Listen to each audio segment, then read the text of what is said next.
আরে বন্ধু মুন্না। আরে বন্ধু আরমান। আরে বন্ধু কি অবস্থা তোর? এই তো মামা, এতদিন পরে গরিব বন্ধুরে কেমনে মনে করলি? আরে কইস না মামা, ছুটি মুটি দেয় না বুঝছস, অনেকদিন পর ছুটি পাইলাম, আইলাম তোর লগে দেখা করতে। তাহলে বন্ধু চল ঘুরতে যাই। না রে মামা, শরীরটা লড় দেখ ভিজা, আর যে কাজ বাকি আছে। আচ্ছা বন্ধু, ওই যে ছোটবেলায় যে আমরা নদীর পাড়ে আড্ডা দিতাম না, তাহলে বন্ধু বিকাল হয়ে না আমি বসে থাক মনে আয়া পড়িস, একটা নতুন বন্ধু লইছি, আর একটু ঘুরে গা। আচ্ছা ঠিক আছে মামা, আল্লাহ হাফেজ, দেখা হবে না। কি বন্ধু, তোমার এমনও বন্ধু আছে যে গেরে যে কাজ করে, বুঝলাম না তো কিছু। আরে বন্ধু তুমি হয়তো জানো না, ওই আমার অনেক ছোটবেলার একটা বন্ধু, এক নয় লেখাপড়া করছি, এক নয় চলছি, বড় হইছি, এই ব্যাপার না, বসো।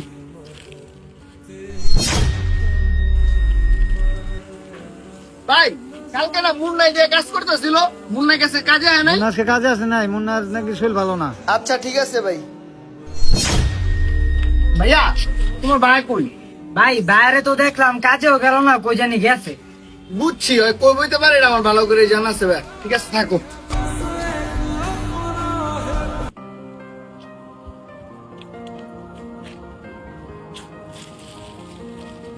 কি রে বন্ধু, তোরা আমি তোর কাজে যাই খুঁজে এলাম, বাসায় যাই খুঁজে এলাম, তুই কোনো আনে নাই, কি হয়েছে তোর? তুই কেমন রাগ বন্ধু? কে তোর মনে নাই কালকে তোর বড় লোক বন্ধু এই জায়গায় বইয়া কি কি কইছে আমার নামে? হায় রে বেটা, তুই তো তাহলে পুরো কথা না শুনে গেছিস গা। অর্ধেকটা সত্যি কথা, হাজারটা মিথ্যা কথার চেয়ে বেশি ভয়ঙ্কর। সবই বুঝলাম বন্ধু, তোমার বাপের কোটি কোটি টাকা, তুমি কত ভালো পড়ালেখা করছো, সাধারণ একটা গ্রেজে কাজ করে একটা ছেলের সাথে তুমি হাত মিলাইলা, বুক মিলাইলা, এটা না বিষয়টা আমি মানতে পারতেছি না বন্ধু। তাইলে বন্ধু হন কালকে কি হয়েছে? এই বিষয়টা মানতে পারলাম না। হ্যাঁ রে বন্ধু, এটা কোনো কথা কইলা? এখন নিলে আমার বাবার কোটি কোটি টাকা আছে, আমি নিলে আমি ভালো চাকরি করি, আমি কিন্তু আরো 10 বছর আগে এত ভালো ছিলাম না, আমার পরিবার তো ভালো ছিল না। তখন আমার এই বন্ধু, ও যদি কিছু খাইছে আমার না নিয়ে খাই নাই, ও যদি কিছু পিনছে আমার না নিয়ে পরেও নাই, আর ও আমার সবচেয়ে কাছের বন্ধু, ওরে ছাড়া তো আমি কোনো কিছু ভাবতেই পারি না। ও আচ্ছা বন্ধু, তাহলে এই খবর।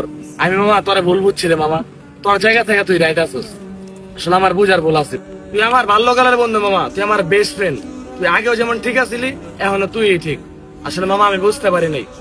সবই বুঝলাম বন্ধু, বন্ধুত্ব এগুলা ব্যাপার না। হ্যাঁ লগে টাকা আছে, চল ঘুরে আসলে তো মনে হয় 120-30 টাকা হইবো। চল।